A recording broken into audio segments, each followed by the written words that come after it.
ਇਹ ਹਫ਼ਤਾਵਾਰ ਬਾਈਬਲ ਦਾ ਦਰਸ ਈਵਾਜ਼ Plainfield Christian Science Church Independent ਵੱਲੋਂ ਹੈ, ਜਿਹੜਾ ਨਿਊ ਜਰਜ਼ੀ ਅਮਰੀਕਾ ਵਿੱਚ ਹੈ। ਹੋਰ ਮਾਲੂਮਾਤ ਲਈ ਤੁਸੀਂ ਸਾਡੀ ਵੈਬਸਾਈਟ ਵੇਖੋ www.plainfieldcs.com। ਇਹ ਸਬਕ 29 ਜੂਨ 2025 ਐਤਵਾਰ ਦੇ ਦਿਨ ਹਫ਼ਤੇ ਦੇ ਅਖੀਰ ਉੱਤੇ ਤੁਹਾਡੇ ਪੜ੍ਹਨ ਲਈ ਤਿਆਰ ਕੀਤਾ ਗਿਆ ਹੈ। ਮਜ਼ਮੂਨ ਕ੍ਰਿਸਚੀਅਨ ਸਾਇੰਸ। ਸੁਨਹਿਰੀ ਮਤਨ ਮੁਕਾਸ਼ਫਾ। ਜਾਂ ਉਸ ਫਰਿਸ਼ਤੇ ਦੇ ਹੱਥ ਵਿੱਚੋਂ ਜਿਹੜਾ ਸਮੁੰਦਰ ਤੇ ਖੁਸ਼ਕੀ ਉੱਤੇ ਖਲੋਤਾ ਹੈ, ਉਹ ਖੁੱਲੀ ਹੋਈ ਕਿਤਾਬ ਲੈ ਲੈ। ਜਵਾਬੀ ਪੜ੍ਹਾਈ। ਮੁਕਾਸ਼ਫਾ। ਫਿਰ ਮੈਂ ਇੱਕ ਹੋਰ ਜ਼ੋਰਾਵਰ ਫਰਿਸ਼ਤੇ ਨੂੰ ਬੱਦਲ ਓੜੇ ਹੋਏ ਅਸਮਾਨ ਤੋਂ ਉਤਰਦੇ ਵੇਖਿਆ। ਉਹਦੇ ਸਿਰ ਉੱਤੇ ਧਨਕ ਸੀ ਤੇ ਉਹਦਾ ਮੁਖੜਾ ਸੂਰਜ ਵਾਂਗਰ ਸੀ ਤੇ ਉਹਦੇ ਪੈਰ ਅੱਗ ਦੇ ਸਤੂਨਾਂ ਵਾਂਗਰ, ਤੇ ਉਹਦੇ ਹੱਥ ਵਿੱਚ ਇੱਕ ਨਿੱਕੀ ਜਿਹੀ ਖੁੱਲੀ ਹੋਈ ਕਿਤਾਬ ਸੀ। ਉਹਨੇ ਆਪਣਾ ਸੱਜਾ ਪੈਰ ਤੇ ਸਮੁੰਦਰ ਉੱਤੇ ਰੱਖਿਆ ਤੇ ਖੱਬਾ ਖੁਸ਼ਕੀ ਉੱਤੇ, ਤੇ ਅਜਿਹੀ ਵੱਡੀ ਆਵਾਜ਼ ਨਾਲ ਚੀਖਿਆ ਜਿਵੇਂ ਸ਼ੇਰ ਧਾੜਦਾ ਏ। ਤੇ ਜਦੋਂ ਗਰਜ ਦੀਆਂ 7 ਆਵਾਜ਼ਾਂ ਸੁਣੀਆਂ ਗਈਆਂ, ਫਿਰ ਮੈਂ ਲਿਖਣ ਦਾ ਫੈਸਲਾ ਕੀਤਾ ਤੇ ਅਸਮਾਨ ਉੱਤੋਂ ਇਹ ਆਵਾਜ਼ ਆਉਂਦੀ ਸੁਣੀ ਵੀ ਜਿਹੜੀਆਂ ਗੱਲਾਂ ਗਰਜ ਦੀਆਂ ਇਹਨਾਂ 7 ਆਵਾਜ਼ਾਂ ਤੋਂ ਸੁਣੀਆਂ ਗਈਆਂ ਨੇ, ਉਹਨਾਂ ਨੂੰ ਲੁਕੀਆਂ ਰਹਿਣ ਦੇ ਤੇ ਲਿਖ ਨਾ। ਫਿਰ ਮੈਂ ਉਸ ਫਰਿਸ਼ਤੇ ਦੇ ਕੋਲ ਜਾ ਕੇ ਆਖਿਆ ਭਈ ਇਹ ਨਿੱਕੀ ਕਿਤਾਬ ਮੈਨੂੰ ਦੇ ਦੇ। ਉਹਨੇ ਮੈਨੂੰ ਆਖਿਆ, ਇਹਨੂੰ ਖਾ ਲੈ, ਇਹ ਤੇਰਾ ਢਿੱਡ ਤੇ ਕੌੜਾ ਕਰ ਦੇਵੇਗੀ, ਪਰ ਤੇਰੇ ਮੂੰਹ ਵਿੱਚ ਸ਼ਹਿਦ ਵਾਂਗਰ ਮਿੱਠੀ ਲੱਗੇਗੀ। ਇਸ ਲਈ ਮੈਂ ਨਿੱਕੀ ਕਿਤਾਬ ਫਰਿਸ਼ਤੇ ਦੇ ਹੱਥ ਵਿੱਚੋਂ ਲੈ ਕੇ ਖਾ ਗਿਆ। ਉਹ ਮੇਰੇ ਮੂੰਹ ਵਿੱਚ ਤੇ ਸ਼ਹਿਦ ਦੇ ਵਾਂਗਰ ਮਿੱਠੀ ਲੱਗੀ, ਪਰ ਜਦੋਂ ਮੈਂ ਉਹਨੂੰ ਖਾ ਗਿਆ ਤੇ ਮੇਰਾ ਢਿੱਡ ਕੌੜਾ ਹੋ ਗਿਆ। ਤੇ ਮੈਨੂੰ ਆਖਿਆ ਗਿਆ ਭਈ ਤੈਨੂੰ ਬਹੁਤ ਸਾਰੀਆਂ ਉਮਤਾਂ ਤੇ ਕੌਮਾਂ ਤੇ ਅਹਿਲੇ ਜ਼ਬਾਨ ਤੇ ਬਾਦਸ਼ਾਹਾਂ ਉੱਤੇ ਫਿਰ ਨਬੂਵਤ ਕਰਨਾ ਜ਼ਰੂਰ ਹੈ। ਦਰਸੀਵਾਜ਼ ਬਾਈਬਲ ਵਿੱਚੋਂ ਖਰੂਜ। ਮੈਂ ਖੁਦਾਵੰਦ ਤੇਰਾ ਸ਼ਾਫੀ ਹਾਂ। ਜ਼ਬੂਰ। ਐ ਮੇਰੀ ਜਾਨ ਖੁਦਾਵੰਦ ਨੂੰ ਧੰਨ ਆਖ, ਤੇ ਜੋ ਕੁਝ ਮੇਰੇ ਅੰਦਰ ਏ ਉਹਦੇ ਪਾਕ ਨਾਂ ਨੂੰ ਧੰਨ ਆਖੇ। ਐ ਮੇਰੀ ਜਾਨ ਖੁਦਾਵੰਦ ਨੂੰ ਧੰਨ ਆਖ, ਤੇ ਉਹਦੀ ਕਿਸੇ ਨਿਮਤ ਨੂੰ ਨਾ ਭੁੱਲੀ।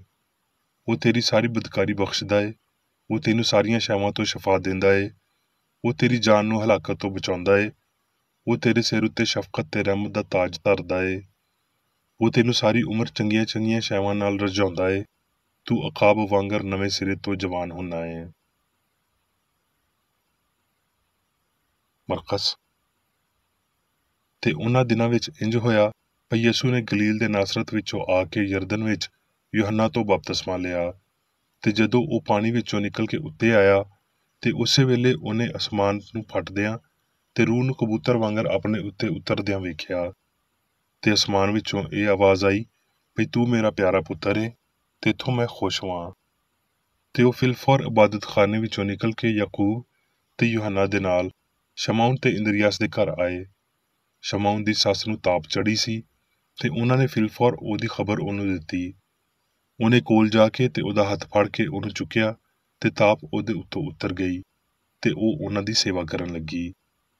ਸ਼ਾਮ ਨੂੰ ਜਦ ਸੂਰਜ ਡੁੱਬ ਗਿਆ, ਤੇ ਲੋਕੀ ਸਾਰੇ ਬਿਮਾਰਾਂ ਨੂੰ ਤੇ ਉਹਨਾਂ ਨੂੰ ਜਿਨ੍ਹਾਂ ਵਿੱਚ ਬਦਰੂਆਂ ਸੀ ਉਹਦੇ ਕੋਲ ਲਿਆਏ, ਤੇ ਸਾਰਾ ਸ਼ਹਿਰ ਬੂਹੇ ਉੱਤੇ ਇਕੱਠਾ ਹੋ ਗਿਆ। ਤੇ ਉਹਨੇ ਬਥੇਰਿਆਂ ਨੂੰ ਜਿਹੜੇ ਨਿੱਤ ਬਿਮਾਰੀਆਂ ਵਿੱਚ ਗ੍ਰਿਫਤਾਰ ਸੀ ਚੰਗਾ ਕੀਤਾ, ਤੇ ਬਹੁਤ ਸਾਰੀਆਂ ਬਦਰੂਆਂ ਨੂੰ ਕੱਢਿਆ, ਤੇ ਬਦਰੂਆਂ ਨੂੰ ਬੋਲਣ ਨਾ ਦਿੱਤਾ, ਕਿਉਂ ਜੇ ਉਹ ਉਹਨੂੰ ਪਛਾਣਦੀਆਂ ਸੀ। ਤੇ ਇੱਕ ਕੋੜੀ ਨੇ ਉਹਦੇ ਕੋਲ ਆ ਕੇ ਉਹਦੀ ਮਿੰਨਤ ਕੀਤੀ, ਤੇ ਉਹਦੇ ਸਾਹਮਣੇ ਗੋਡੇ ਟੇਕ ਕੇ ਉਹਨੂੰ ਆਖਿਆ, ਜੇ ਤੂੰ ਚਾਹਵੇਂ ਤਾਂ ਮੈਨੂੰ ਪਾਕ ਸਾਫ਼ ਕਰ ਸਕਦਾ ਏ। ਉਹਨੇ ਉਹਦੇ ਉੱਤੇ ਤਰਸ ਖਾ ਕੇ ਹੱਥ ਵਧਾਇਆ, ਤੇ ਉਹਨੂੰ ਛੂਹ ਕੇ ਉਹਨੂੰ ਆਖਿਆ, ਮੈਂ ਚਾਹੁੰਦਾ ਵਾਂ ਵੀ ਤੂੰ ਪਾਕ ਸਾਫ਼ ਹੋ ਜਾ। ਤੇ ਛੇਤੀ ਨਾਲ ਉਹਦਾ ਕੋੜ ਜਾਂਦਾ ਰਿਹਾ, ਤੇ ਉਹ ਪਾਕ ਸਾਫ਼ ਹੋ ਗਿਆ। ਯੂਹੰਨਾ। ਫੀਸਾਂ ਦੀ ਈਦ ਤੋਂ ਪਹਿਲਾਂ ਜਦ ਯਿਸੂ ਨੂੰ ਪਤਾ ਲੱਗ ਗਿਆ ਭਈ ਮੇਰਾ ਵੇਲਾ ਅਪੜ ਗਿਆ ਏ, ਭਈ ਜੱਗ ਤੋਂ ਵੱਖ ਹੋ ਕੇ ਬਾਪ ਦੇ ਕੋਲ ਜਾਵਾਂ, ਤੇ ਆਪਣੇ ਉਹਨਾਂ ਲੋਕਾਂ ਨਾਲ ਜਿਹੜੇ ਜੱਗ ਵਿੱਚ ਸੀ ਜਿਵੇਂ ਮੁਹੱਬਤ ਰੱਖਦਾ ਸੀ, ਉਸੇ ਤਰ੍ਹਾਂ ਹੀ ਅਖੀਰ ਤੀਕਰ ਮੁਹੱਬਤ ਰੱਖਦਾ ਰਿਹਾ। ਜਦ ਉਹ ਬਾਹਰ ਟੁਰ ਗਿਆ, ਤੇ ਯਿਸੂ ਨੇ ਆਖਿਆ, ਹੁਣ ਇਬਨੇ ਆਦਮ ਨੇ ਜਲਾਲ ਪਾਇਆ, ਤੇ ਰੱਬ ਨੇ ਉਹਦੇ ਵਿੱਚ ਜਲਾਲ ਪਾਇਆ, ਤੇ ਰੱਬ ਉਹਨੂੰ ਆਪਣੇ ਵਿੱਚੋਂ ਬਰਕਤ ਦੇਵੇਗਾ, ਬਲਕਿ ਫੌਰਨ ਦੇਵੇਗਾ। ਐ ਬਾਲੋ, ਮੈਂ ਹੋਰ ਕੁਝ ਚਿਰ ਤੀਕਰ ਤੁਹਾਡੇ ਨਾਲ ਹਾਂ। ਤੁਸੀਂ ਮੈਨੂੰ ਲੱਭੋਗੇ, ਤੇ ਜਿਵੇਂ ਮੈਂ ਯਹੂਦੀਆਂ ਨੂੰ ਆਖਿਆ ਸੀ ਵੀ ਜਿੱਥੇ ਮੈਂ ਜਾਨਾ ਵਾਂ ਤੁਸੀਂ ਨਹੀਂ ਆ ਸਕਦੇ, ਉਸੇ ਤਰ੍ਹਾਂ ਤੁਹਾਨੂੰ ਵੀ ਆਖਦਾ ਵਾਂ। ਮੈਂ ਤੁਹਾਨੂੰ ਇੱਕ ਨਵਾਂ ਹੁਕਮ ਦੇਣਾ ਵਾਂ, ਭਈ ਇੱਕ ਦੂਜੇ ਨਾਲ ਪਿਆਰ ਰੱਖੋ। ਜਿਵੇਂ ਮੈਂ ਤੁਹਾਡੇ ਸਾਰਿਆਂ ਨਾਲ ਪਿਆਰ ਕੀਤਾ, ਤੁਸੀਂ ਵੀ ਇੱਕ ਦੂਜੇ ਨਾਲ ਪਿਆਰ ਕਰੋ। ਜੇ ਆਪਸ ਵਿੱਚ ਪਿਆਰ ਰੱਖੋਗੇ ਤੇ ਇਹਦੇ ਤੋਂ ਸਾਰੇ ਜਾਣਨਗੇ ਭਈ ਤੁਸੀਂ ਮੇਰੇ ਚੇਲੇ ਹੋ। ਯੂਹੰਨਾ। ਤੋਮਾ ਨੇ ਉਹਨੂੰ ਆਖਿਆ, ਐ ਖੁਦਾਵੰਦ, ਅਸੀਂ ਨਹੀਂ ਜਾਣਦੇ ਭਈ ਤੂੰ ਕਿੱਥੇ ਜਾਣਾ ਏ, ਫਿਰ ਰਾਹ ਕਿਵੇਂ ਜਾਣੀਏ? ਯਿਸੂ ਨੇ ਉਹਨੂੰ ਆਖਿਆ, ਭਈ ਰਾਹ ਤੇ ਸੱਚਾਈ ਤੇ ਹਯਾਤੀ ਮੈਂ ਵਾਂ। ਕੋਈ ਮੈਥੋਂ ਬਗੈਰ ਪਿਓ ਦੇ ਕੋਲ ਨਹੀਂ ਜਾਂਦਾ। ਜੇ ਤੁਸੀਂ ਮੇਰੇ ਨਾਲ ਮੁਹੱਬਤ ਰੱਖਦੇ ਹੋ ਤੇ ਮੇਰੇ ਹੁਕਮਾਂ ਉੱਤੇ ਅਮਲ ਕਰੋਗੇ, ਤੇ ਮੈਂ ਪਿਓ ਅੱਗੇ ਦਰਖਾਸਤ ਕਰਾਂਗਾ ਤੇ ਉਹ ਤੁਹਾਨੂੰ ਦੂਜਾ ਮਦਦਗਾਰ ਬਖਸ਼ੇਗਾ, ਭਈ ਹਮੇਸ਼ਾ ਤੀਕਰ ਤੁਹਾਡੇ ਨਾਲ ਰਵੇ, ਯਾਨੀ ਰੂਹੇ ਹੱਕ, ਜਿਹਨੂੰ ਜੱਗ ਹਾਸਲ ਨਹੀਂ ਕਰ ਸਕਦਾ, ਕਿਉਂ ਜੇ ਨਾ ਉਹਨੂੰ ਵੇਖਦਾ ਏ ਨਾ ਜਾਣਦਾ ਏ। ਤੁਸੀਂ ਉਹਨੂੰ ਜਾਣਦੇ ਹੋ, ਕਿਉਂ ਜੇ ਉਹ ਤੁਹਾਡੇ ਨਾਲ ਰਹਿੰਦਾ ਏ ਤੇ ਤੁਹਾਡੇ ਅੰਦਰ ਹੋਵੇਗਾ। ਜ਼ਬੂਰ। ਜਿਹੜਾ ਹੱਕ ਤਾਲਾ ਦੇ ਪਰਦੇ ਵਿੱਚ ਰਹਿੰਦਾ ਏ, ਉਹ ਕਾਦਰੇ ਮੁਤਲਕ ਦੇ ਪਰਛਾਵੇਂ ਵਿੱਚ ਸਕੂਨਤ ਕਰੇਗਾ। ਮੈਂ ਖੁਦਾਵੰਦ ਦੇ ਬਾਰੇ ਆਖਾਂਗਾ, ਉਹੀ ਮੇਰੀ ਪਨਾਹ ਤੇ ਮੇਰਾ ਗੜ੍ਹ ਏ, ਉਹ ਮੇਰਾ ਰੱਬ ਏ, ਜਿਹਦੇ ਉੱਤੇ ਮੇਰਾ ਤਵੱਕਲ ਏ। ਕਿਉਂ ਜੇ ਉਹ ਤੈਨੂੰ ਸਿਆਦ ਦੇ ਫੰਦੇ ਤੇ ਮੁਹਲਕ ਵਬਾ ਤੋਂ ਛੁਡਾਵੇਗਾ। ਉਹ ਤੈਨੂੰ ਆਪਣੇ ਪਰਾਂ ਵਿੱਚ ਲੁਕੋ ਲਵੇਗਾ, ਤੇ ਤੈਨੂੰ ਉਹਦੀਆਂ ਬਾਹਾਂ ਹੇਠਾਂ ਪਨਾਹ ਮਿਲੇਗੀ। ਉਹਦੀ ਸੱਚਾਈ ਢਾਲ ਤੇ ਸਿੱਪਰ ਨੇ। ਨਾ ਤੂੰ ਰਾਤ ਨੂੰ ਹੈਬਤ ਤੋਂ ਡਰੇਂਗਾ, ਤੇ ਨਾ ਦਿਨ ਨੂੰ ਉੜਨ ਵਾਲੇ ਤੀਰ ਤੋਂ, ਨਾ ਉਸ ਵਬਾ ਤੋਂ ਜਿਹੜੀ ਹਨੇਰੇ ਵਿੱਚ ਚੱਲਦੀ ਏ, ਨਾ ਉਸ ਹਲਾਕਤ ਤੋਂ ਜਿਹੜੀ ਦੁਪਹਿਰ ਨੂੰ ਵੈਰਾਨ ਕਰਦੀ ਏ। ਤੇਰੇ ਇਰਦ ਗਿਰਦ ਹਜ਼ਾਰਾਂ ਡਿੱਗ ਜਾਣਗੇ, ਤੇ ਤੇਰੇ ਸੱਜੇ ਹੱਥ ਵੱਲ 10,000, ਪਰ ਉਹ ਤੇਰੇ ਕੋਲ ਨਾ ਆਣਗੇ। ਪਰ ਤੂੰ ਆਪਣੀ ਅੱਖਾਂ ਨਾਲ ਵੇਖੇਂਗਾ ਤੇ ਸਰੀਰ ਦੇ ਅੰਜਾਮ ਨੂੰ ਵੇਖੇਂਗਾ। ਪਰ ਤੂੰ, ਐ ਖੁਦਾਵੰਦ, ਮੇਰੀ ਪਨਾਹ ਏ, ਤੂੰ ਹੱਕ ਤਾਲਾ ਨੂੰ ਆਪਣਾ ਮਸਕਨ ਬਣਾ ਲਿਆ ਏ। ਤੇਰੇ ਉੱਤੇ ਕੋਈ ਆਫਤ ਨਾ ਆਵੇਗੀ, ਤੇ ਕੋਈ ਵਬਾ ਤੇਰੇ ਖੈਮੇ ਦੇ ਕੋਲ ਨਾ ਅਪੜੇਗੀ, ਕਿਉਂ ਜੇ ਉਹ ਤੇਰੇ ਬਾਰੇ ਆਪਣੇ ਫਰਿਸ਼ਤਿਆਂ ਨੂੰ ਹੁਕਮ ਦੇਵੇਗਾ ਵੀ ਤੇਰੀਆਂ ਸਾਰੀਆਂ ਰਾਹਾਂ ਵਿੱਚ ਤੇਰੀ ਰਾਖੀ ਕਰਨ। ਉਹ ਤੈਨੂੰ ਆਪਣੇ ਹੱਥਾਂ ਉੱਤੇ ਚੁੱਕ ਲੈਣਗੇ, ਤਾਂ ਜੋ ਇੰਜ ਨਾ ਹੋਵੇ ਵੀ ਤੇਰੇ ਪੈਰ ਨੂੰ ਪੱਥਰ ਨਾਲ ਸੱਟ ਲੱਗੇ। ਕਿਉਂ ਜੇ ਉਹਨੇ ਮੇਰੇ ਨਾਲ ਦਿਲ ਲਾਇਆ ਏ, ਇਸ ਲਈ ਮੈਂ ਉਹਨੂੰ ਛੁਡਾਵਾਂਗਾ, ਮੈਂ ਉਹਨੂੰ ਸਰਫਰਾਜ਼ ਕਰਾਂਗਾ, ਕਿਉਂ ਜੇ ਉਹਨੇ ਮੇਰੇ ਨਾਂ ਪਛਾਣਿਆ ਏ। ਉਹ ਮੈਨੂੰ ਪੁਕਾਰੇਗਾ ਤੇ ਮੈਂ ਉਹਨੂੰ ਜਵਾਬ ਦੇਵਾਂਗਾ। ਮੈਂ ਮੁਸੀਬਤ ਵਿੱਚ ਉਹਦੇ ਨਾਲ ਰਵਾਂਗਾ, ਮੈਂ ਉਹਨੂੰ ਛੁਡਾਵਾਂਗਾ ਤੇ ਉਹਨੂੰ ਇੱਜ਼ਤ ਬਖਸ਼ਾਂਗਾ। ਮੈਂ ਉਹਨੂੰ ਉਮਰ ਦੀ ਦਰਾਜ਼ੀ ਨਾਲ ਆਸੂਦਾ ਕਰਾਂਗਾ ਤੇ ਆਪਣੀ ਮੁਕਤੀ ਉਹਨੂੰ ਵਿਖਾਵਾਂਗਾ। ਹੁਣ ਮੈਂ ਮੇਰੀ ਬੇਕਰ ਏਡੀ ਦੀ ਲਿਖੀ ਹੋਈ ਕ੍ਰਿਸਚਨ ਸਾਇੰਸ ਦੀ ਦਰਸੀ ਕਿਤਾਬ ਸਾਇੰਸ ਤੇ ਸਿਹਤ ਆਇਤਾਂ ਦੀ ਕੁੰਜੀ ਦੇ ਨਾਲ ਵਿੱਚੋਂ ਲਈਆਂ ਹੋਈਆਂ ਲਿਖਾਈਆਂ ਪੜਾਂਗਾ। ਸਾਇੰਸ ਤੇ ਸਿਹਤ। ਯਿਸੂ ਨੇ ਮਸੀਹ ਦੀ ਸ਼ਫਾ ਦੀ ਰੂਹਾਨੀ ਬੁਨਿਆਦ ਉੱਤੇ ਆਪਣਾ ਚਰਚ ਬਣਾਇਆ ਤੇ ਆਪਣੇ ਮਿਸ਼ਨ ਨੂੰ ਜਾਰੀ ਰੱਖਿਆ। ਉਹਨੇ ਆਪਣੇ ਪਿੱਛੇ ਟੁਰਨ ਵਾਲਿਆਂ ਨੂੰ ਸਿਖਾਇਆ ਭਈ ਉਹਦਾ ਮਜ਼ਹਬ ਇਲਾਹੀ ਅਸੂਲ ਸੀ, ਜਿਹੜਾ ਖਤਾਵਾਂ ਨੂੰ ਬਾਹਰ ਕੱਢਦਾ ਤੇ ਬਿਮਾਰ ਤੇ ਪਾਪੀ ਦੋਵਾਂ ਨੂੰ ਸ਼ਫਾ ਦਿੰਦਾ ਸੀ। ਉਹਨੇ ਰੱਬ ਤੋਂ ਵੱਖਰੇ ਕਿਸੇ ਸਿਆਣ, ਕੰਮ ਤੇ ਨਾ ਹੀ ਕਿਸੇ ਹਯਾਤੀ ਦਾ ਦਾਅਵਾ ਕੀਤਾ। ਇਸ ਮੁਸੀਬਤ ਦੇ ਬਾਵਜੂਦ ਜਿਹੜੀ ਇਹਦੇ ਪਾਰੋਂ ਹੀ ਉਹਦੇ ਉੱਤੇ ਆਈ ਸੀ, ਉਹਨੇ ਇਲਾਹੀ ਤਾਕਤ ਨੂੰ ਇਨਸਾਨ ਨੂੰ ਰੂਹਾਨੀ ਤੇ ਜਿਸਮਾਨੀ ਦੋਵਾਂ ਤਰ੍ਹਾਂ ਦੀ ਮੁਕਤੀ ਦੇਣ ਲਈ ਵਰਤਿਆ। ਸਾਡੇ ਮਾਲਕ ਨੇ ਬਿਮਾਰ ਨੂੰ ਸ਼ਫਾ ਦਿੱਤੀ, ਮਸੀਹੀ ਸ਼ਫਾ ਦੀ ਮਸ਼ਕ ਕੀਤੀ ਤੇ ਆਪਣੇ ਤਾਲਬੇ ਇਲਮਾਂ ਨੂੰ ਇਹਦੇ ਇਲਾਹੀ ਅਸੂਲ ਦੀਆਂ ਅਮੂਮੀਆਂ ਸਿਖਾਈਆਂ। ਪਰ ਉਹਨੇ ਸ਼ਫਾ ਦੇ ਇਸ ਅਸੂਲ ਨੂੰ ਜ਼ਾਹਰ ਕਰਨ ਤੇ ਬਿਮਾਰੀ ਤੋਂ ਬਚੇ ਰਹਿਣ ਲਈ ਕੋਈ ਹਤਮੀ ਅਸੂਲ ਪੇਸ਼ ਨਹੀਂ ਕੀਤਾ। ਕ੍ਰਿਸਚਨ ਸਾਇੰਸ ਵਿੱਚ ਇਹ ਅਸੂਲ ਦਰਿਆਫਤ ਕਰਨ ਲਈ ਰੱਖਿਆ ਗਿਆ ਹੈ।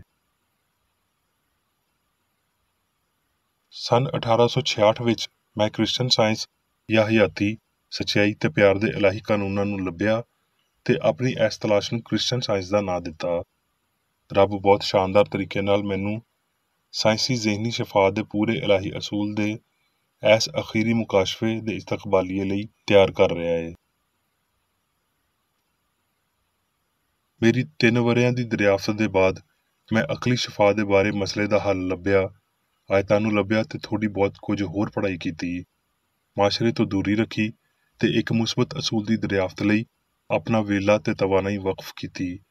ਇਹ ਤਲਾਸ਼ ਮਿੱਠੀ, ਪੁਰਸਕੂਨ ਤੇ ਆਸ ਦੇਣ ਦੇ ਨਾਲ ਖੁਸ਼ਕੁਨ ਸੀ, ਨਾ ਪੇ ਖੁਦਗਰਜ਼ ਤੇ ਨਾ ਹੀ ਅਫਸੁਰਦਾ ਸੀ। ਮੈਂ ਰੱਬ ਨੂੰ ਸਿਆਣ ਦੇ ਹਮਾਹੰਗ ਅਮਲ ਦੇ ਅਸੂਲ ਦੇ ਤੌਰ ਤੇ ਜਾਣਦਾ ਸੀ, ਤੇ ਇਹ ਭਈ ਇਬਤਦਾਈ ਮਸੀਹੀ ਸ਼ਫਾ ਵਿੱਚ ਇਲਾਜ ਪਾਕ ਤੇ ਉੱਚੇ ਈਮਾਨ ਦੇ ਪਾਰੋਂ ਪੈਦਾ ਹੋ ਰਹੇ ਸੀ। ਪਰ ਮੈਂ ਇਸ ਸ਼ਫਾ ਦੀ ਸਾਇੰਸ ਲਾਜ਼ਮੀ ਜਾਣਨੀ ਸੀ, ਤੇ ਮੈਂ ਇਲਾਹੀ ਮੁਕਾਸ਼ਫਾ ਵਜ੍ਹਾ ਤੇ ਇਜ਼ਹਾਰ ਦੇ ਪਾਰੋਂ ਆਪਣੀ ਰਾਹ ਦੀਆਂ ਕਤਈ ਮੰਜ਼ਲਾਂ ਉੱਤੇ ਅਪੜਿਆ। ਮੇਰੀ ਸਮਝ ਵਿੱਚ ਸੱਚਾਈ ਦਾ ਇਨਕਸ਼ਾਫ ਹੌਲੀ-ਹੌਲੀ ਤੇ ਜ਼ਾਹਰੀ ਤੌਰ ਤੇ ਇਲਾਹੀ ਤਾਕਤ ਦੇ ਰਾਹੀਂ ਆਇਆ। ਸਾਇੰਸ ਦੀ ਇਸਤਲਾਹ ਜੇ ਚੰਗੀ ਤਰ੍ਹਾਂ ਸਮਝੀ ਜਾਵੇ ਤੇ ਰੱਬ ਦੀ ਸ਼ਰੀਅਤ ਤੇ ਇਨਸਾਨ ਨੂੰ ਸ਼ਾਮਲ ਕਰਕੇ ਸੰਸਾਰ ਉੱਤੇ ਉਹਦੀ ਹੁਕਮਰਾਨੀ ਦਾ ਹਵਾਲਾ ਦਿੰਦੀ ਏ। ਇਹਦੇ ਨਾਲ ਇਹ ਗੱਲ ਸਾਹਮਣੇ ਆਉਂਦੀ ਏ, ਤਾਜਰਾਂ ਤੇ ਚੰਗੇ ਆਲਮਾਂ ਨੇ ਵੇਖਿਆ ਭਈ ਕ੍ਰਿਸਚਨ ਸਾਇੰਸ ਉਹਨਾਂ ਦੀ ਬਰਦਾਸ਼ਤ ਤੇ ਜ਼ਿਹਨੀ ਤਾਕਤਾਂ ਨੂੰ ਵਧਾਉਂਦੀ ਏ, ਉਹਨਾਂ ਦੇ ਕਿਰਦਾਰ ਦੀ ਸੋਚ ਨੂੰ ਖੁੱਲ੍ਹਾ ਕਰਦੀ ਏ, ਉਹਨਾਂ ਨੂੰ ਅਕਲ ਤੇ ਸਮਝ ਤੇ ਆਪਣੀ ਆਮ ਗੁੰਜਾਇਸ਼ ਨੂੰ ਵਧਾਉਣ ਦੀ ਸਲਾਹੀਅਤ ਦਿੰਦੀ ਏ।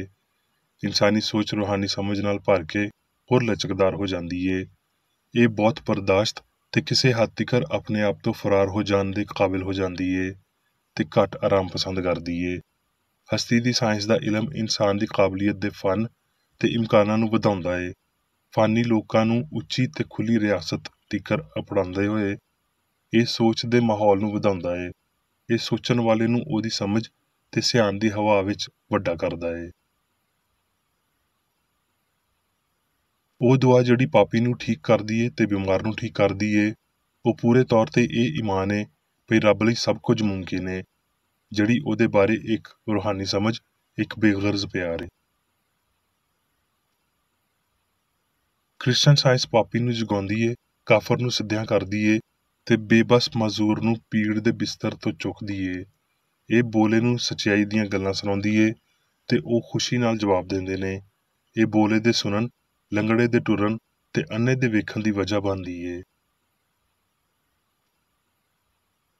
ਕ੍ਰਿਸਚਨ ਸਾਇੰਸ ਸੱਚਾਈ ਦੀ ਸ਼ਰੀਅਤ ਏ, ਜਿਹੜੀ ਕੱਲੀ ਸਿਆਣ ਜਾਂ ਰੱਬ ਦੀ ਨਿਉ ਉੱਤੇ ਬਿਮਾਰ ਨੂੰ ਸ਼ਿਫਾ ਦਿੰਦੀ ਏ।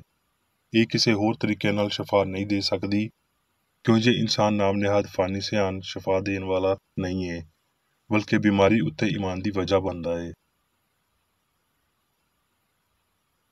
ਕਿਉਂ ਜੇ ਲਖਾਰਨ ਨੇ ਬਿਮਾਰੀ ਤੇ ਇਹਦੇ ਨਾਲ ਪਾਪ ਦੇ ਇਲਾਜ ਵਿੱਚ ਸੱਚਾਈ ਦੀ ਤਾਕਤ ਨੂੰ ਲੱਭਿਆ, ਉਹਦਾ ਨਿਜ਼ਾਮ ਪੂਰੇ ਤੌਰ ਤੇ ਤਸਦੀਕਸ਼ੁਦਾ ਸੀ ਤੇ ਇਹ ਕਦੀ ਅੱਧਾ ਨਹੀਂ ਰਿਹਾ, ਬਲਕਿ ਕ੍ਰਿਸਚਨ ਸਾਇੰਸ ਦੀ ਉਚਾਈ ਤੀਕਰ ਅਪੜਨ ਲਈ ਇਨਸਾਨ ਨੂੰ ਇਹਦੇ ਇਲਾਹੀ ਅਸੂਲ ਦੀ ਫਰਮਾਬਰਦਾਰ ਹਯਾਤੀ ਗੁਜ਼ਾਰਨੀ ਚਾਹੀਦੀ ਏ। ਲਖਾਰਨ ਦੀ ਪਾਕ ਦਰਿਆਫਤ ਦੇ ਬਾਦੋਂ ਉਹਨੇ ਸਾਇੰਸ ਦਾ ਨਾਂ ਮਸੀਹਤ ਦੇ ਨਾਲ ਜੋੜਿਆ, ਬਦਨੀ ਫਹਿਮ ਲਈ ਗਲਤੀ ਦਾ ਨਾਂ ਤੇ ਸਿਆਣ ਨੂੰ ਮਾਦੇ ਦਾ ਨਾਂ ਦਿੱਤਾ। ਸਾਇੰਸ ਨੇ ਇਸ ਮਸਲੇ ਤੇ ਇਹਦੇ ਇਜ਼ਹਾਰ ਨਾਲ ਮੁਕਾਬਲਾ ਕਰਨ ਲਈ ਜੱਗ ਨੂੰ ਦਾਵਤ ਦਿੱਤੀ, ਜਿਹੜੀ ਬਿਮਾਰੀਆਂ ਨੂੰ ਠੀਕ ਕਰਦੀ ਏ, ਗਲਤੀਆਂ ਨੂੰ ਮੁਕਾਉਂਦੀ ਏ ਤੇ ਹਮਾਂਗੀ ਨੂੰ ਜ਼ਾਹਰ ਕਰਦੀ ਏ। ਉਹਨਾਂ ਕ੍ਰਿਸਚਨ ਸਾਇੰਸਦਾਨਾਂ, ਪੁਰਾਣੇ ਨੇਕ ਲੋਕਾਂ ਤੇ ਯਿਸੂ ਮਸੀਹ ਦੇ ਰਾਹੀਂ ਰੱਬ ਨੇ ਕ੍ਰਿਸਚਨ ਸਾਇੰਸ ਦੀ ਰੂਹ ਨੂੰ ਲਾਜ਼ਮੀ ਜ਼ਾਹਰ ਕੀਤਾ। ਕਿਉਂ ਜੇ ਸਿਆਣ ਦੀ ਸਾਇੰਸ ਆਮ ਸਾਇੰਸੀ ਸਕੂਲਾਂ ਨੂੰ ਚੰਗੀ ਨਹੀਂ ਲੱਗਦੀ, ਜਿਹੜੀ ਬਸ ਜਿਸਮਾਨੀ ਸ਼ੈਵਾਂ ਨਾਲ ਲੜਦੀ ਏ, ਇਸ ਲਈ ਇਸ ਸਾਇੰਸ ਦੀ ਮੁਖਾਲਫਤ ਕੀਤੀ ਗਈ। ਪਰ ਜੇ ਕੋਈ ਇਲਮ ਰੱਬ ਨੂੰ ਇੱਜ਼ਤ ਦਿੰਦਾ ਏ ਤੇ ਦਾਨਸ਼ਮੰਦ ਲੋਕਾਂ ਵੱਲੋਂ ਇਹਨੂੰ ਮੰਨ ਲਿਆ ਜਾਵੇ, ਨਾ ਭਈ ਉਹਦੀ ਮੁਖਾਲਫਤ ਕੀਤੀ ਜਾਵੇ, ਤੇ ਕ੍ਰਿਸਚਨ ਸਾਇੰਸ ਰੱਬ ਦੀ ਇੱਜ਼ਤ ਇੰਜ ਕਰਦੀ ਏ ਜਿਵੇਂ ਕੋਈ ਦੂਜਾ ਅਕੀਦਾ ਨਹੀਂ ਕਰਦਾ, ਤੇ ਉਹ ਇਹ ਸਭ ਕੁਝ ਮੁਕਰਰ ਕੀਤੇ ਹੋਏ ਤਰੀਕਿਆਂ ਨਾਲ ਕਰਦੇ ਨੇ। ਉਹਦੇ ਪਾਕ ਨਾਂ ਤੇ ਫਿਤਰਤ ਦੇ ਰਾਹੀਂ ਬਹੁਤ ਹੈਰਤ ਅੰਗੇਜ਼ ਕੰਮ ਪੂਰੇ ਕਰਦੀ ਏ। ਕਿਸੇ ਬੰਦੇ ਨੂੰ ਚਾਹੀਦਾ ਏ ਭਈ ਉਹ ਆਪਣੇ ਮਕਸਦ ਨੂੰ ਬਗੈਰ ਡਰ ਤੇ ਜ਼ਿੱਦ ਦੇ ਪੂਰਾ ਕਰੇ। ਕਿਸੇ ਕੰਮ ਨੂੰ ਚੰਗੀ ਤਰ੍ਹਾਂ ਪੂਰਾ ਕਰਨ ਲਈ ਉਸ ਕੰਮ ਨੂੰ ਖੁਦਗਰਜ਼ੀ ਤੋਂ ਪਾਕ ਹੋਣਾ ਚਾਹੀਦਾ ਏ। ਮਸੀਹਤ ਕਦੀ ਵੀ ਇਲਾਹੀ ਅਸੂਲ ਉੱਤੇ ਨਿਉ ਨਹੀਂ ਰੱਖੇਗੀ ਤੇ ਇੰਜ ਯਕੀਨੀ ਰਵੇਗੀ ਜਦੋਂ ਤੀਕਰ ਇਹਦੀ ਪੂਰੀ ਸਾਇੰਸ ਤੀਕਰ ਨਹੀਂ ਅਪੜਿਆ ਜਾਂਦਾ। ਜਦੋਂ ਇਹ ਪੂਰੀ ਹੋ ਜਾਵੇ, ਨਾ ਗਰੂਰ, ਨਾ ਤਾਸੁਬ ਤੇ ਨਾ ਸਾੜ ਇਹਦੀ ਨਿਉ ਨੂੰ ਖਤਮ ਕਰ ਸਕੇਗਾ, ਕਿਉਂ ਜੇ ਇਹ ਮਜ਼ਬੂਤ ਚੱਟਾਨ ਮਸੀਹ ਉੱਤੇ ਰੱਖੀ ਗਈ ਏ। ਸੱਚਾਈ ਦਾ ਲਾਫਾਨੀ ਨਜ਼ਰੀਆ ਆਪਣੇ ਪਰਾਂ ਹੇਠਾਂ ਬਿਮਾਰਾਂ ਤੇ ਪਾਪੀਆਂ ਨੂੰ ਇਕੱਠਿਆਂ ਕਰਦਿਆਂ ਹੋਏ ਸਦੀਆਂ ਦਾ ਇਹਾਤਾ ਕਰ ਰਿਹਾ ਏ। ਮੇਰੀ ਖਸਤਾ ਹਾਲ ਉਮੀਦ ਉਸ ਖੁਸ਼ੀ ਦੇ ਦਿਨ ਦਾ ਅਹਿਸਾਸ ਦਿਵਾਉਣ ਦੀ ਕੋਸ਼ਿਸ਼ ਕਰਦੀ ਏ ਜਦੋਂ ਇਨਸਾਨ ਮਸੀਹ ਦੀ ਸਾਇੰਸ ਨੂੰ ਸਮਝੇਗਾ ਤੇ ਆਪਣੇ ਗੁਆਂਢੀ ਨਾਲ ਆਪਣੇ ਵਾਂਗਰ ਪਿਆਰ ਰੱਖੇਗਾ। ਜਦੋਂ ਉਹ ਇਹ ਜਾਣੇਗਾ ਕਿ ਰੱਬ ਕਾਦਰ ਮੁਤਲਕ ਏ ਤੇ ਜੋ ਕੁਝ ਉਹਨੇ ਇਨਸਾਨ ਲਈ ਕੀਤਾ ਏ ਜਾਂ ਕਰ ਰਿਹਾ ਏ, ਉਹਦੇ ਵਿੱਚ ਇਲਾਹੀ ਮੁਹੱਬਤ ਦੀ ਸ਼ਫਾਈਆ ਤਾਕਤ ਨੂੰ ਜਾਣੇਗਾ। ਵਾਅਦੇ ਪੂਰੇ ਕੀਤੇ ਜਾਣਗੇ। ਇਲਾਹੀ ਸ਼ਫਾ ਦੇ ਦੁਬਾਰਾ ਜ਼ਾਹਿਰ ਹੋਣ ਦਾ ਵੇਲਾ ਹਰ ਵੇਲਾ ਹੁੰਦਾ ਏ। ਤੇ ਜੋ ਕੋਈ ਵੀ ਆਪਣਾ ਧਰਤੀ ਵਾਲਾ ਸਭ ਕੁਝ ਇਲਾਹੀ ਸਾਇੰਸ ਦੀ ਅਲਤਾਰ ਉੱਤੇ ਰੱਖਦਾ ਏ, ਉਹ ਹੁਣ ਮਸੀਹ ਦੇ ਪਿਆਲੇ ਵਿੱਚੋਂ ਪੀਂਦਾ ਏ ਤੇ ਉਹ ਰੂਹ ਤੇ ਮਸੀਹੀ ਸ਼ਫਾ ਦੀ ਤਾਕਤ ਨਾਲ ਮਲਬੂਸ ਹੁੰਦਾ ਏ। ਮੁਕੱਦਸ ਯੂਹੰਨਾ ਦੇ ਲਫ਼ਜ਼ਾਂ ਵਿੱਚ, ਉਹ ਤੁਹਾਨੂੰ ਦੂਜਾ ਮਦਦਗਾਰ ਬਖਸ਼ੇਗਾ ਭਈ ਹਮੇਸ਼ਾ ਤੀਕਰ ਤੁਹਾਡੇ ਨਾਲ ਰਵੇ। ਮੈਂ ਇਲਾਹੀ ਸਾਇੰਸ ਨੂੰ ਇਹ ਮਦਦਗਾਰ ਸਮਝਦਾ ਵਾਂ। ਹੁਣ ਮੈਂ ਮੇਰੀ ਬੇਕਰ ਏਡੀ ਵੱਲੋਂ ਚਰਚ ਮੈਨੂਅਲ ਵਿੱਚ ਦਿੱਤੇ ਹੋਏ ਰੋਜ਼ਾਨਾ ਦੇ 3 ਫਰਜ਼ ਪੜਾਂਗਾ। ਰੋਜ਼ਾਨਾ ਦੀ ਦੁਆ। ਇਸ ਚਰਚ ਦੇ ਹਰ ਰੁਕਨ ਦਾ ਇਹ ਫਰਜ਼ ਹੈ ਭਈ ਉਹ ਹਰ ਰੋਜ਼ ਇਹ ਦੁਆ ਕਰੇ, ਤੇਰੀ ਬਾਦਸ਼ਾਹੀ ਆਵੇ, ਇਲਾਹੀ ਸਚਾਈ, ਹਯਾਤੀ ਤੇ ਪਿਆਰ ਦੀ ਸਲਤਨਤ ਮੇਰੇ ਅੰਦਰ ਕਾਇਮ ਹੋਵੇ ਤੇ ਸਾਰੇ ਪਾਪ ਮੈਥੋਂ ਨਿਕਲ ਜਾਣ ਤੇ ਤੇਰਾ ਕਲਾਮ ਸਾਰੇ ਇਨਸਾਨਾਂ ਦੇ ਪਿਆਰ ਨੂੰ ਵਧਾਵੇ ਤੇ ਉਹਨਾਂ ਉੱਤੇ ਹਕੂਮਤ ਕਰੇ। ਮਕਸਦਾਂ ਤੇ ਕੰਮਾਂ ਦਾ ਇੱਕ ਅਸੂਲ। ਨਾ ਕੋਈ ਮੁਖਾਲਫਤ ਤੇ ਨਾ ਕੋਈ ਜ਼ਾਤੀ ਤਾਲੁਕ ਮਾਦਰੀ ਚਰਚ ਦੇ ਕਿਸੇ ਰੁਕਨ ਦੇ ਮਕਸਦਾਂ ਜਾਂ ਕੰਮਾਂ ਉੱਤੇ ਅਸਰ ਕਰਨੇ ਚਾਹੀਦੇ। ਸਾਇੰਸ ਵਿੱਚ ਬਸ ਇਲਾਹੀ ਪਿਆਰ ਹੀ ਹਕੂਮਤ ਕਰਦਾ ਏ ਤੇ ਇੱਕ ਮਸੀਹੀ ਸਾਇੰਸਦਾਨ ਪਾਪ ਨੂੰ ਰੱਦ ਕਰਦਿਆਂ ਹੋਏ ਸੁੱਚੀ ਭਰਾਬੰਦੀ, ਖੈਰਾਤ ਪਸੰਦੀ ਤੇ ਮਾਫੀ ਨਾਲ ਪਿਆਰ ਦੀਆਂ ਮਿੱਠੀਆਂ ਸਚਾਈਆਂ ਦਾ ਪਰਛਾਵਾਂ ਬਣਦਾ ਏ। ਇਸ ਚਰਚ ਦੇ ਸਾਰੇ ਰੁਕਨਾਂ ਨੂੰ ਸਾਰੇ ਪਾਪਾਂ ਤੋਂ, ਗਲਤ ਤਰ੍ਹਾਂ ਦੀਆਂ ਪੇਸ਼ਨਗੋਈਆਂ, ਮੁਨਸਫੀਆਂ, ਮੁਜ਼ਮਤਾਂ, ਸਲਾਵਾਂ, ਗਲਤ ਅਸਰਾਂ ਨੂੰ ਲੈਣ ਤੇ ਗਲਤ ਅਸਰ ਦੇਣ ਤੋਂ ਆਜ਼ਾਦ ਰਹਿਣ ਲਈ ਹਰ ਰੋਜ਼ ਖਿਆਲ ਰੱਖਣਾ ਚਾਹੀਦਾ ਏ ਤੇ ਦੁਆ ਕਰਨੀ ਚਾਹੀਦੀ ਏ। ਫਰਜ਼ ਲਈ ਚੁਸਤੀ। ਇਸ ਚਰਚ ਦੇ ਹਰ ਰੁਕਨ ਦਾ ਇਹ ਫਰਜ਼ ਏ ਭਈ ਉਹ ਹਰ ਰੋਜ਼ ਜਾਰਹਾਨਾ ਜ਼ਿਹਨੀ ਸਲਾਵਾਂ ਦੇ ਖਿਲਾਫ ਆਪਣੇ ਆਪ ਨੂੰ ਤਿਆਰ ਰੱਖੇ ਤੇ ਰੱਬ, ਆਪਣੇ ਕਾਇਦ ਤੇ ਇਨਸਾਨਾਂ ਲਈ ਆਪਣੇ ਫਰਜ਼ਾਂ ਨੂੰ ਨਾ ਕਦੀ ਭੁੱਲੇ ਤੇ ਨਾ ਕਦੀ ਨਜ਼ਰਅੰਦਾਜ਼ ਕਰੇ। ਉਹਦੇ ਕੰਮਾਂ ਦੇ ਰਾਹੀਂ ਉਹਦਾ ਇਨਸਾਫ ਹੋਵੇਗਾ, ਉਹ ਬੇਕਸੂਰ ਜਾਂ ਕਸੂਰਵਾਰ ਹੋਵੇਗਾ।